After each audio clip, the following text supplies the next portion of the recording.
Bueno, espero que estén bien, hermanos. La verdad que la palabra de Dios siempre es algo que llena el alma, que llena el corazón, y más cuando se hace desde la niñez. Es algo bueno tener y poder contar con maestros que estén preparados y que estén dispuestos siempre a servir. Y también es bueno que los que no están preparados puedan estarse preparando siempre en estudiar la palabra y en formarse. Hemos estado predicando acerca de la carta de Primera de Pedro. Es realmente una linda carta, corta, 5 capítulos nomás, se lee bastante rápido. Y es una carta que tiene mucho contenido y mucho para decir. Analizando un poco todo lo que se ha estado diciendo hasta hoy, hasta el domingo pasado, podemos observar que los hermanos que estaban viviendo allí en toda esa región, en Asia Menor, ¿sí? Ahí específicamente Pedro les escribe a Ponto, Galacia, Capadocia, Asia y Bitinia, parte de la provincia de lo que era el Imperio Romano. Es un lugar no muy amistoso allí, por ser un lugar de paso, ¿sí? Si ustedes analizan un poco lo que es la historia, es una historia de idas y venidas, la de Asia Menor. Es una península por la cual uno tiene entrada hacia Europa desde el este y desde el oeste, desde Europa hacia todo lo que es China y toda la zona oriental. Eso hace que hayan habido muchas idas y venidas en cuanto a establecimientos y pueblos que iban y se quedaban y después venían otros y conquistaban. Muchos imperios que pasaron por allí, era la puerta de entrada a lo que se llamaba la media luna fértil, que bañaba así todo el lado oriental y que hacía que muchos comerciantes quisieran participar de allí y se movieran a través de rutas que eran a veces muy crueles para quienes iban a comerciar, porque había muchos robos, muchos asaltos. Era un lugar de muchos extranjeros y de muchos peregrinos, como los menciona Pablo acá. Pedro. Pedro, aparte, dice que son de la diáspora, ahí en el capítulo 1, y en esa diáspora eso quiere decir que eran semillas, literalmente la palabra diáspora quiere decir eso, semillas esparcidas a través de la tierra. ¿Qué pasa cuando viene algo como el Evangelio, que cambia vidas, que trae una esperanza viva, como dice acá, y se establece en un lugar así, tan hostil?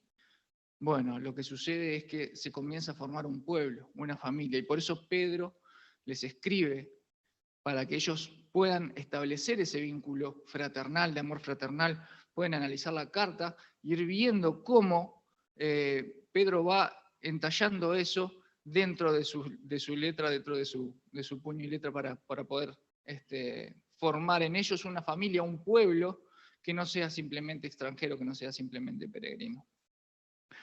No es algo fácil, ¿verdad? No es algo fácil.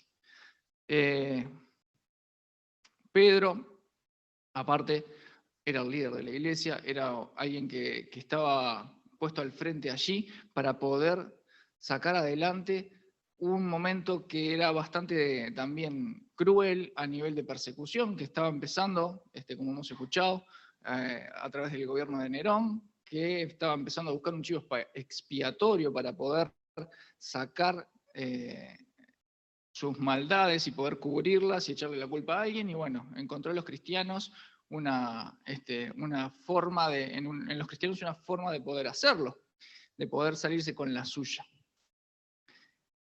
No era fácil vivir en Asia Menor en esos momentos. Y no era fácil tener una esperanza viva, tampoco. ¿Qué decir? Si Pedro, que era esa piedra, que antes era Simón, que era un pescador nada más, pasó a ser Pedro. ¿Qué les podía decir él a todos estos hermanos que eran de tantos pueblos. Entre ellos había judíos que ya se habían convertido, judíos que tenían un trasfondo ya de conocimiento. Simplemente lo que hace es prepararlos para una vida santa, una vida de santidad, una vida dentro de una sociedad que era corrupta, dentro de un mundo que era corrupto. Y ese es un poco el propósito que tiene también en este pasaje que vamos a estar leyendo en el día de hoy.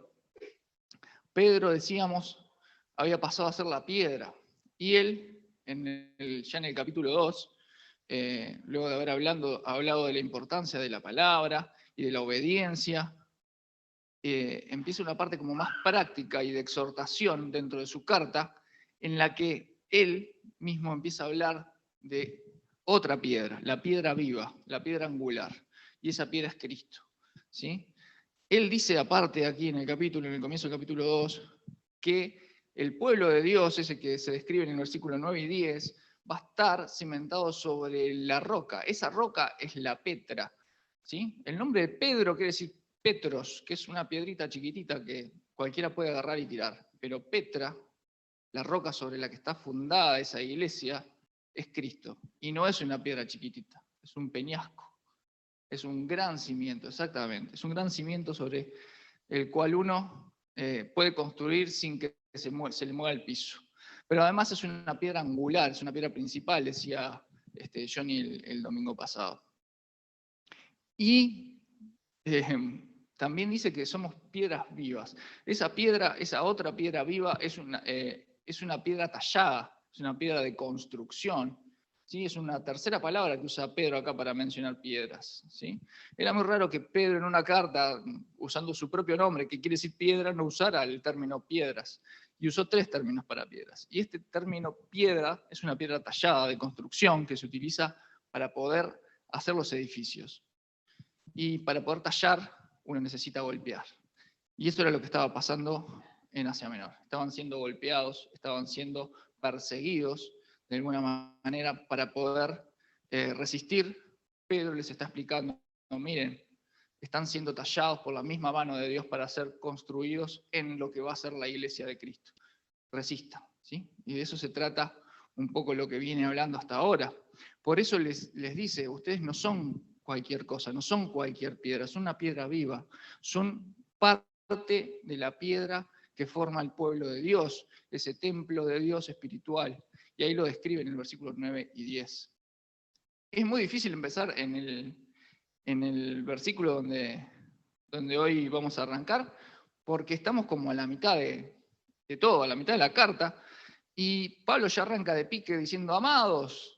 Entonces es como que para introducir todo eso tenía que contarles todo esto, o repasar un poquito, ¿sí? Como hacemos en clase, a veces queda bien repasar un poquito para rememorizar. Entonces Pedro llega acá y dice, amados, amados, les ruego, les suplico. Y es así que comienza con ese ruego, con esa súplica, a preguntarse, a explicarles cómo tienen que vivir, cómo tienen que hacer para sobrevivir en todo este tiempo tan difícil que esa Asia Menor tiene. Pero bueno, también uno empieza a preguntarse qué tiene que ver eso con nosotros hoy, qué tiene que ver eso con nosotros con la iglesia en la costa, qué tiene que ver eso con una iglesia que tiene ya dentro de poco 31 años. Y bueno, uno tendría que pensarse como parte de la iglesia de la costa, cuál es nuestra esperanza, si es una esperanza viva, si realmente nosotros estamos teniendo eso que estaba diciendo Pedro hasta aquí. El cristiano, les decía, en Asia Menor era experimentado, sabía lo que era ser extranjero, sabía lo que era ser peregrino, sabía lo que era estar de paso. Y si uno va ahora a Asia Menor, y si uno se fija en el mapa de Asia Menor y empieza a buscar acerca del cristianismo en Asia Menor, va a ver que esa esperanza un poco a uno se le puede apagar, porque empieza a ver que dentro de los pueblos que empezaron a conquistar allí, empezaron a venir pueblos con otras religiones y persiguieron el cristianismo hasta sacarlo de allí, casi que por completo. Si les mostrara un mapa del cristianismo y el islamismo hoy, verían un mapa con mucho islam, con mucho color para el islam y unas manchitas apenitas para lo que es el cristianismo hoy. ¿Qué pasó? ¿Y por qué esta iglesia que recibió una carta del mismo Pedro, apóstol enviado por Jesús, qué pasó que no resistió? ¿Qué pasó que no se quedó allí? Nos podríamos preguntar eso, y es válido. ¿Qué pasaría si alguien viniera del futuro hoy y dijera, bueno, vengo de 31 años en el futuro y les voy a decir que acá ustedes no van a existir más como iglesia? ¿Qué esperanza tendríamos nosotros? ¿Cómo viviríamos el hoy después de tener esa noticia? ¿Viviríamos igual? Tendríamos que hacernos esas preguntas. ¿Nos importa tanto el futuro como para poder vivir el hoy, el presente, actual, de forma que podamos honrar a Dios y respetar su palabra y su voluntad? Vamos a leer el pasaje. Amados, yo os ruego, estamos en el capítulo 2, versículo 11, capítulo 2, versículo 11. Amados, yo os ruego, como extranjeros y peregrinos, que os abstengáis de los deseos carnales que batallan contra el alma, manteniendo buena vuestra manera de vivir entre los gentiles, para que en lo que murmuran de vosotros como de malhechores, glorifiquen a Dios en el día de la visitación, al considerar vuestras buenas obras. Por causa del Señor, someteos a toda institución humana, ya sea al rey como a superior, ya a los gobernadores como por él enviados para castigo de los malhechores y alabanza de los que hacen bien. Porque esta es la voluntad de Dios, que haciendo bien, hagáis callar la ignorancia de los hombres insensatos, como libres, pero no como los que tienen la libertad como pretexto para hacer lo malo, sino como siervos de Dios. Honrad a todos, amad a los hermanos, temed a Dios, honrad al Rey. Vamos a orar. Señor, te doy gracias por este día, gracias por tu palabra, por tu amor y tu bondad, Señor. Gracias que tu palabra siempre, Señor, llega a tierra fértil, Señor, y que eres tú quien la hace crecer y madurar, Padre. Señor, ayúdame a poder hablar lo que tú tengas, Señor, para decir, Señor, y no mis propias palabras. Señor, bendice a cada uno de los hermanos que están aquí, Señor, también para que como iglesia, Señor, puedan salir edificados, Señor, y que podamos crecer todos juntos en ti, Señor, hacia una iglesia que pueda reflejar tu luz y tu amor, Señor, aquí en esta ciudad, Padre. En el nombre de Jesús, amén. Bueno, ¿qué pasaje? Empieza con una rogatoria ya de entrada, como les decía, viene como haciendo crecer su obra escrita, Pedro, hasta que llega a esta especie de grito, de ruego, diciéndole, amados, les ruego, por favor, como extranjeros y peregrinos, por favor, absténganse de los deseos carnales que batallan contra el alma. Está pidiéndole a ese pueblo que refleje la bondad en una forma práctica, la bondad de Dios, del Dios al cual ellos pertenecen, ¿sí? En el medio de un pueblo de pueblos paganos, en medio de muchos dioses que están por ahí y de muchas costumbres diferentes, les pide a todos que se unifiquen bajo los mismos parámetros de bondad que Dios está estableciendo en su palabra. Recuerden que ellos no tenían la Biblia, algunos de ellos ni conocían lo que era el trasfondo judío, recién ahora lo estaban como conociendo en lo que es la expansión del cristianismo. Les decía que esta era una zona de paso, así que ellos también conocían y sabían de la diáspora de los judíos y los estaban conociendo también a través de las congregaciones. En esta zona es que se reciben la mayor cantidad del cuerpo epistolar de la Biblia. Es en esta misma zona que hoy está gobernada por el Islam. ¿Por qué será que Dios había tenido tanto interés en escribir tantas cartas hacia ese lugar? Y debe ser porque realmente es un lugar importante, un lugar donde las personas necesitaban escuchar cada vez más la palabra de Dios. Y es por eso tan importante que nosotros continuemos orando por las misiones, trabajando por las misiones, sobre todo hacia esos lugares donde hay etnias no alcanzadas, ¿verdad? Mientras nosotros, ¿qué tenemos que hacer? Bueno, como extranjeros y peregrinos, con gente de paso, como forasteros. Este no es un término que es extraño para el que era judío. En el Antiguo Testamento ser forastero y advenedizo era algo muy común. era desde que Abraham fue llamado de su tierra, de Ur de los Caldeos, desde allí todo fue una historia de peregrinaje, de ir moviéndose de un lado hacia otro, ¿sí? Después de ahí tenemos a Jacob, después a Moisés, que de vuelta fue a la tierra prometida. Siempre peregrinos y extranjeros, siempre gente de paso. Al punto que en Deuteronomios Dios les dice y les pone leyes específicas para los forasteros que debían ser también protegidos y cuidados una vez que estuvieran entre el medio del pueblo, ¿sí? Siempre salvaguardando de no romper la ley, pero sí había leyes para salvaguardar al forastero, porque ellos también fueron forasteros, ellos también fueron extranjeros y peregrinos, ¿sí? Y como extranjeros y peregrinos los cristianos estamos de paso, ¿sí? Y como estamos de paso debemos cumplir esas normas. Somos una iglesia forastera, ¿sí? Somos una iglesia forastera por naturaleza.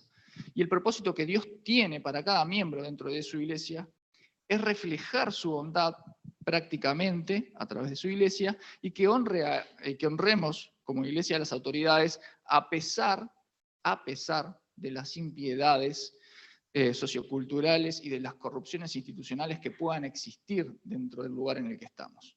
Que era un poco lo que estaban viviendo en el contexto de Primera de Pedro, Segunda de Pedro y otras cartas más del cuerpo epistolar. Abstenerse de los malos deseos implicaba dejar de lado eso, implicaba alejarse, distanciarse.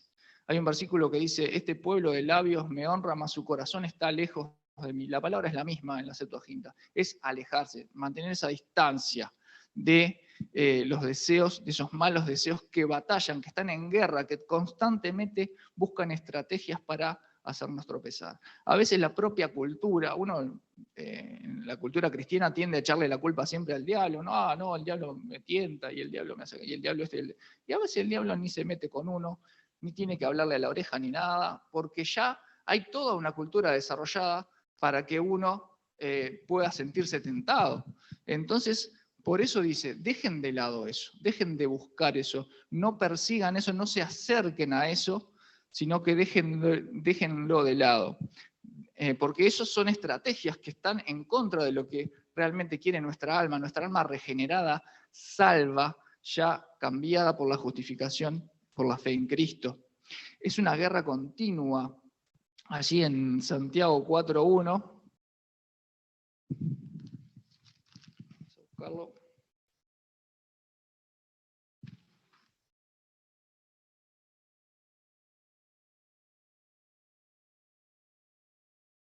Santiago 4.1 dice, ¿de dónde vienen las guerras y los pleitos entre vosotros?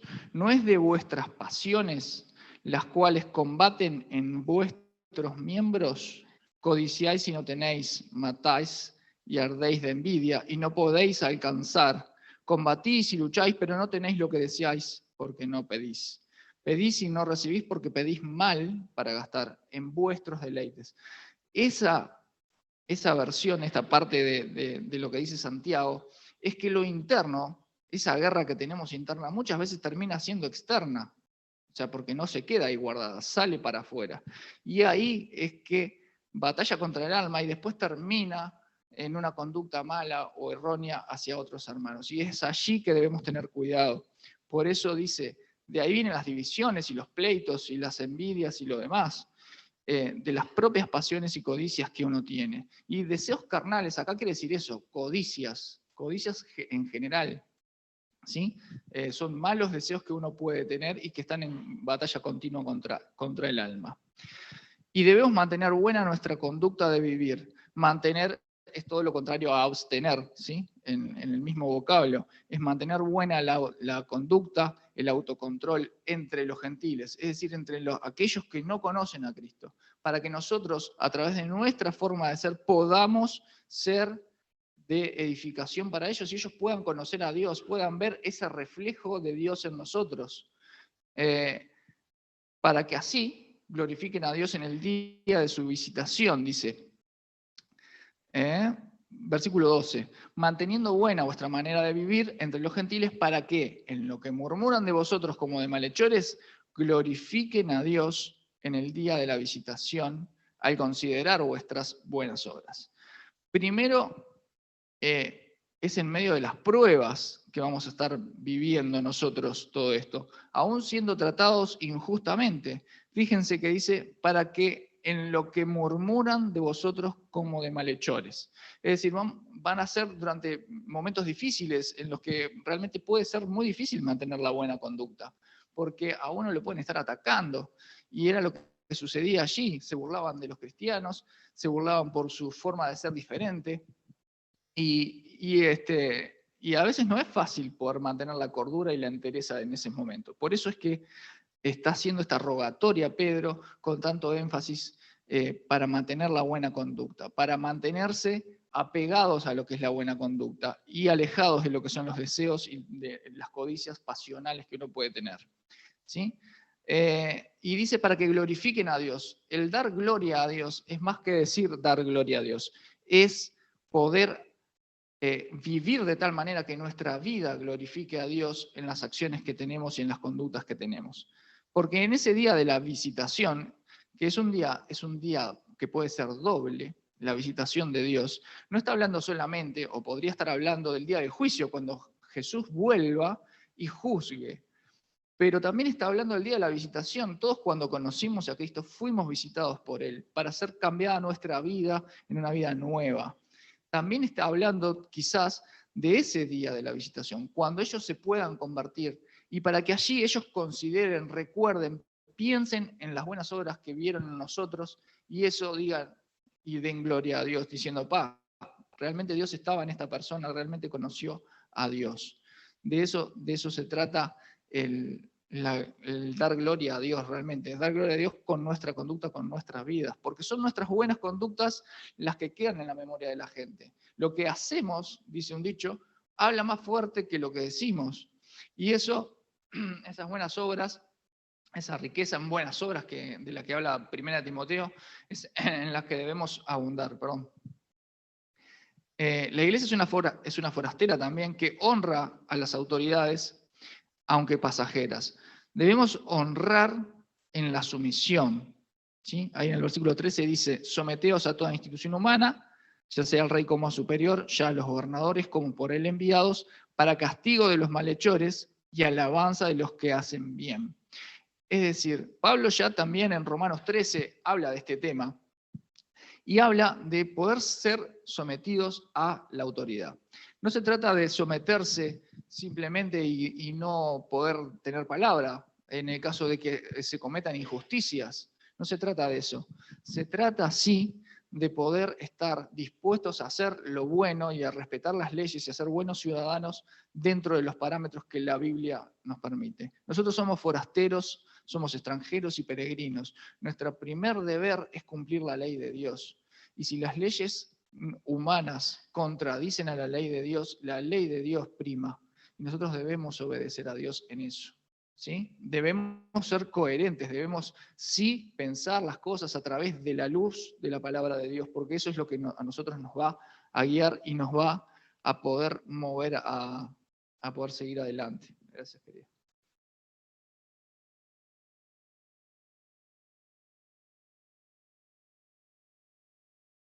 Cuando canto siempre tengo una botella, pero cuando hablo me olvido. Sometimiento a las autoridades, pero con cordura, con coherencia. Si yo tengo que decir esto está mal, hay que decir esto está mal. Y no es erróneo, no es pecado el poder decirlo pacíficamente y de la forma correcta. Hay formas de hablar la verdad en amor, y la Biblia está lleno de ejemplos de eso. ¿Sí? Debemos someternos a toda institución humana, dice. ¿Sí? Acá dice que debemos ser coherentes en ese sentido, ya sea el rey, que es el superior, como los gobernadores, que son enviados para castigo de los malhechores. ¿Sí? Ellos acá estaban viviendo en un estado romano, en el cual había muchos magistrados entre medio, y si bien Nerón era el que gobernaba y hacía sus líos por allí, también había magistrados que sabían mantener el orden y la paz, porque la paz romana era algo muy importante. Ellos no querían que hubiese muchas trifulcas entre los pueblos que ellos gobernaban, porque esa paz aseguraba que el gobierno del imperio se mantuviera en el tiempo. ¿sí? Acá tenemos un profesor de historia, después pueden preguntarle un poco sobre el tema también, que va a saber más que yo. Pero, si no me equivoco, esto funciona así, ¿sí? La paz romana, esa paz y circo, ese pan y circo que ellos tenían también, ayudaba a que pudiera más o menos continuar el negocio, continuar la parte de ventas y de comercio que el Imperio Romano tenía entre los diversos pueblos que estaban bajo su hegemonía, ¿sí?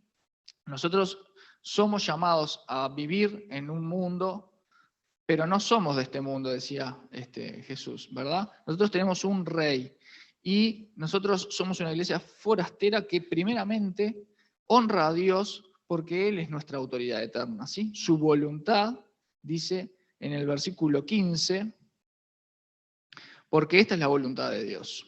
Y para todos aquellos que hay muchos obsesionados con buscar la voluntad de Dios, ¿cuál es la voluntad de Dios para mi vida?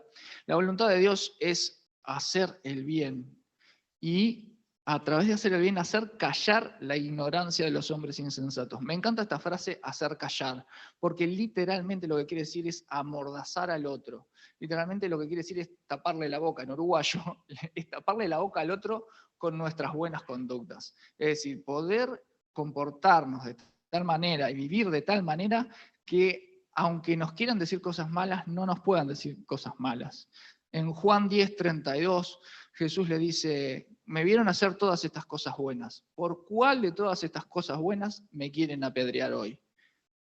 Les pregunta eso directamente a los fariseos y quedan sin nada que decir, porque es verdad, no tenían por qué apedrearlo. Exactamente. La voluntad de Dios es hacernos libres. Dice ahí, hacer callar la ignorancia de los hombres insensatos, de los necios, podríamos decir, hablando de proverbios, ¿sí? Como libres, pero no como los que tienen la libertad como pretexto para hacer lo malo, sino como siervos de Dios. Es decir, nosotros somos libres no para encubrir la maldad, no para decir, bueno, no, yo soy cristiano, entonces después por atrás hacer cualquier otra cosa, sino que nuestro principal deber es hacer el bien y ser esclavos, literalmente la palabra acá de siervos, es esclavos de Dios, ¿sí? Nosotros éramos esclavos de las tinieblas y ahora somos esclavos de la luz, ¿sí? En Romanos 6, en 1 Corintios 7, ahí pueden leer un poco más acerca del tema, pero básicamente lo que nosotros tenemos que hacer como esclavos de Dios, como siervos de Dios, es honrar a todos, y acá Pablo lo resume, honrar a todos, amar a los hermanos, temer a Dios y honrar al rey, ¿sí? Resume de vuelta con lo que comenzó algunos versículos más atrás, en el versículo 13, honrando al rey, honrando a las instituciones, ¿sí? Pero principalmente dice honrar a todos. El respeto no es para uno, para vos, o para quienes yo elija, o para con el que me llevo bien, es para todos. El amor, ¿sí? El amor es para los hermanos. El amor principalmente, y el hacer el bien, mayormente los de la fe, los de la familia de la fe, como dice Pablo, es para con los hermanos, para con los que estamos dentro del cuerpo de Cristo. Y debemos practicar ese amor al prójimo que trasciende todo sentido, ¿sí? De pueblos realmente de múltiples culturas, de múltiples familias que se unen para adorar y alabar al mismo rey, como estaba sucediendo allí en Asia Menor. Amemos a los hermanos, temamos a Dios, que es el principio de la sabiduría. Antes de temer a los hombres, los apóstoles cuando fueron perseguidos temían a Dios y era preciso que ellos siguieran predicando, y aun cuando los perseguían y les querían callar la boca, ellos seguían predicando porque no podían dejar de decir las cosas que habían visto y que habían oído, ¿sí? Debemos temer primero a Dios, aunque sí también debemos someternos a las autoridades y sí también debemos honrar y respetar al rey.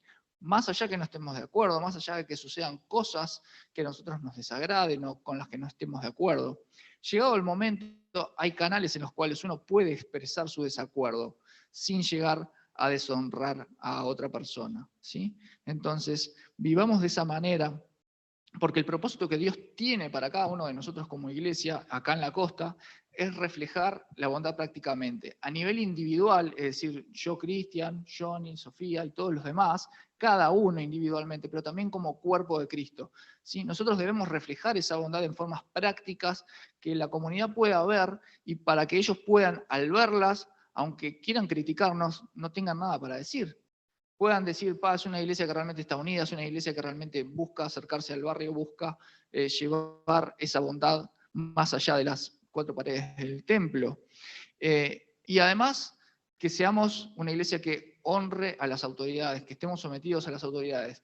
Sepamos cómo hacerlo, sepamos cómo de manera práctica también honrar a las autoridades, a pesar de que vivamos en un mundo que es impío, es un mundo que realmente se va degradando moralmente. Sí, en estos 31 años de vida que ya tiene la iglesia, si uno se pone a analizar lo que ha sido la moralidad, ha ido decayendo.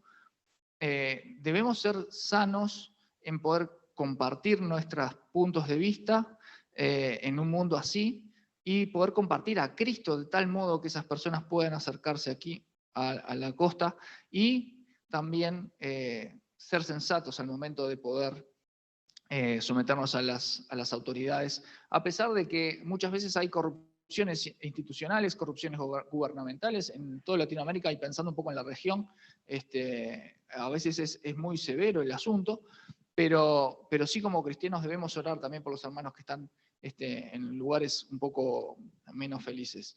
Por eso la exhortación de Pedro aquí es a honrar a todos, a amar a los hermanos, a temer a Dios y a poder reflejar esa bondad, ese cariño hacia ellos a través de la oración por las misiones, especialmente también en otros lugares tan lejanos y que tanto necesitan del Señor. ¿Sí? No dejemos de pensar en eso en la semana, de pensar lo misericordioso que ha sido el Señor para con nosotros y darle gracias por todo ese amor que tiene para con su pueblo. ¿Sí? Oramos.